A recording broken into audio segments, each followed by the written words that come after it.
As the credits rolled on Resident Evil 3's campaign, I immediately started playing it all over again. Not because I felt like I missed anything the first time around, but because my journey through Raccoon City was so consistently packed with tense monster moments and breakneck-paced fun, as well as action-packed shooting scenes. The game itself was so challenging throughout its 6 odd hours of gameplay time that I wanted to jump in and do it all over again with sharper skills and knowledge, to not only see if I have missed any small or minor details, but also to beat my time to get a better grade or score. My unwavering enthusiasm for it as a testament to the polish of the remake and the deft way it walks the balance between a confident contemporary horror and a tonal nod to the Resident Evil trilogy. Welcome everyone, I'm Jack from Polarity, and this is my review of the Resident Evil 3 Remake.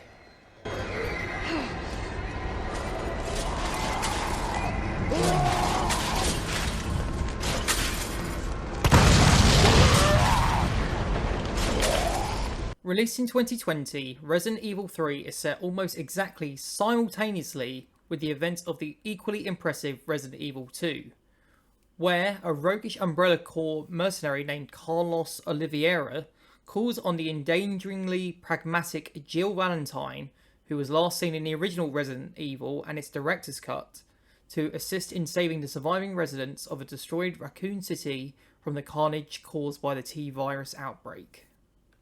Naturally, nothing goes as planned, and Jill finds herself in a fantastically intricate, zombie-infested playground where she must deal with the threat of an unstoppable creature named Nemesis, in addition to your worries. What are you talking about? I don't have time to explain. You gotta get out of there right now! Alright, let me grab my...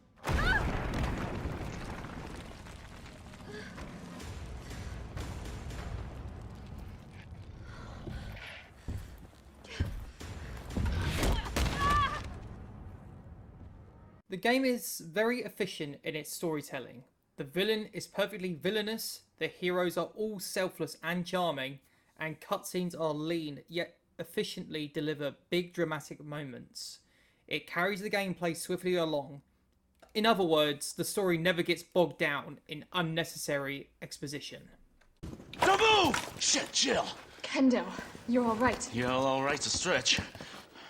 Sorry I got a little jumpy there. Didn't know quite what to expect. No shit. Look, we're using the subway to get people out of town. You in? Subway. Well, that's good thinking. Where Resident Evil 3 most heavily draws from its vintage survival horror is in its item micromanagement. Similar to the original and Resident Evil 2, items are your lifeline and inventory is limited.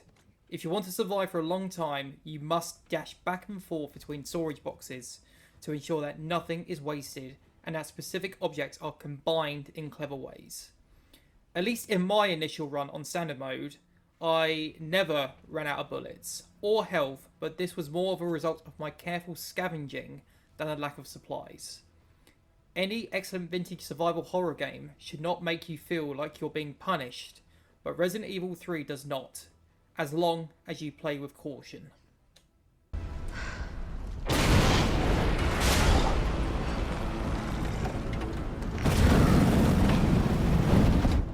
To keep things interesting, there is a wide range of enemy designs available, including the spider-like drain demons, or demos, however you say it. There are power heads, which were first seen in the Resident Evil 2 DLC, that can only be defeated with your most powerful weapons, by giving them a precise blow to the head.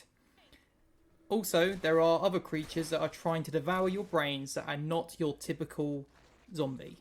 Even the latter have the potential to be fatal, particularly as they move more quickly and erratically than their Resident Evil 2 predecessors, and can appear in large enough quantities to truly overwhelm you or even surprise you in certain situations.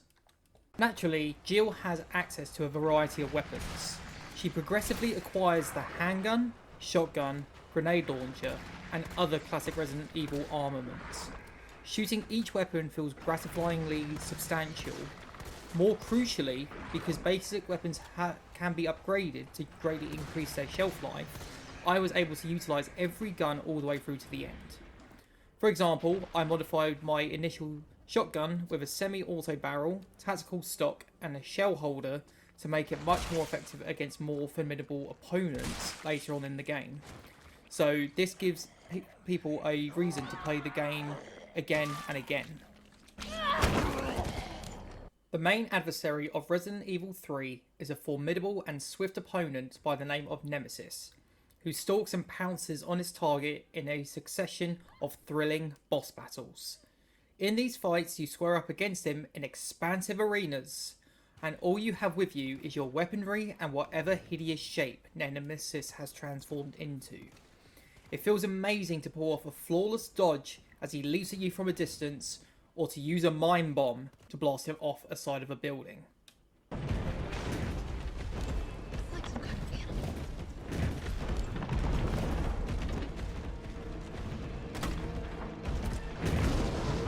I'm gonna kill you!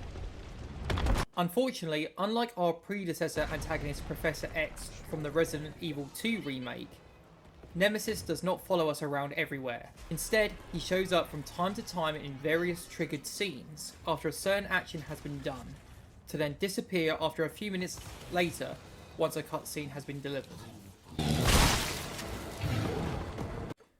By completing Resident Evil 3 on the standard difficulty, or any difficulty, you'll receive numerous bonuses, including access to a shop where you can buy various items to assist you in your next gameplay run-through, such as unlimited ammo guns and extra hit pouches or coins that can give you a boost in accuracy, firepower, health, you name it.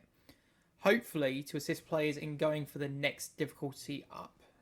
The difficulty tree for Resident Evil 3 allows the replayability of the game multiple times, but with some twists and turns, along with a scoreboard and a timer to help you try and beat either your own time or one of your friends' times to keep the game fun and enjoyable. The difficulties come as assisted. In this mode, you'll start with an assault rifle in an extra slot. You'll receive more ammo when combining items, and you'll have additional 4 inventory slots.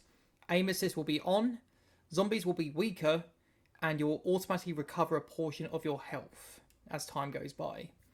The standard mode, which is the basic standard mode, there's no changes.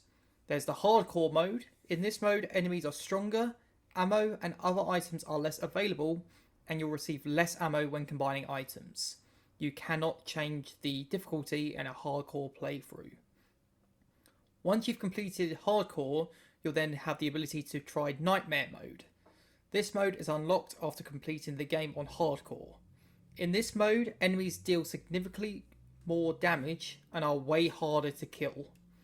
Enemies and items are placed in different areas throughout the game. You cannot change the difficulty in a Nightmare playthrough. And then once you've completed Nightmare, you'll unlock Inferno. In this mode, enemies deal even more damage than in Nightmare and are even harder to kill. Auto-saving is disabled in this mode. Enemies and items are in different areas, and ammo and other items are more scarce. So good luck to everyone who manages to complete the game in a record time on Inferno difficulty.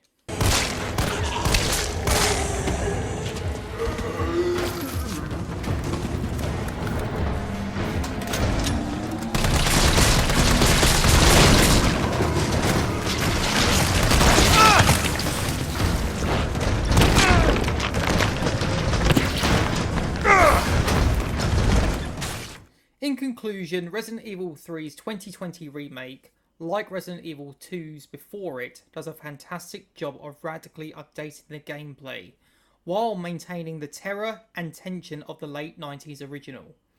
Because it is a 2020 game, it plays like a 2020 game. With exquisite detail and clever level design, the old setting is brought to life, making exploration enjoyable and revisiting it practically required. For me, this game gets a solid 8 out of 10 based on the gameplay and mechanics. Such a great game, I recommend it for anyone that's wanting to play it. The detailed world and amazing survival horror gameplay is one for you. The one thing that I do think, as an honest reviewer, is that after replayability, the bosses can get a bit too easy after various attempts. So that's the one thing that's a downside. But anyway, overall, a great game, a solid out of 10. Now, with every game review I do, I want to introduce a section I call the Trophy Awards. I know. Trophy is derogative because it's only a PlayStation achievement. But you get the idea that it works for both Xbox, PlayStation, PC, because all the achievements are roughly the same. This final part of the video, I will give you the hardest achievement of the game, apart from the actual Platinum trophy, of course, along with stats, and we'll also do the same thing for the easiest trophy of each game. Coming in as the easiest trophy of Resident Evil 3 Remake is the trophy called First Escape. This trophy is achieved for just escaping Jill's apartment.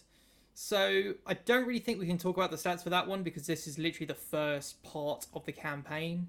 So if you haven't played the campaign, you haven't got the trophy. And the hardest trophy or achievement for that matter to obtain from Resident Evil 3 Remake is called Jill Valentine. This trophy is specific as you will need to complete the Inferno difficulty on an S rank. Only 32.69% of all players have achieved this trophy as of when this was recorded. And to obtain this, you require 3 steps. Step 1, you must complete and play Resident Evil 3 3 times to unlock Inferno mode. You need to complete the game in Inferno mode under 2 hours. And you only get 5 save attempts over the course of the game. This trophy is insane. I haven't even attempted to do this yet. But if you would like to watch me try and achieve it, let me know in the comments and maybe we can do a live stream on Twitch or something like that so you can watch me suffer trying to obtain this, because I know that I've been playing it for a while and I still haven't tried it yet. So yeah, please let me know in the comments if you'd like me to try it. Thank you very much for watching this video. Please leave it a like and comment on other games you would like me to review. I do have a few in mind which may take some time to come out, but I am compiling a list of games, so any suggestions will be greatly appreciated. If you've enjoyed, please hit that subscribe button and keep an eye out for future videos. This is Jack from Polarity, signing off, hoping you all have a great day.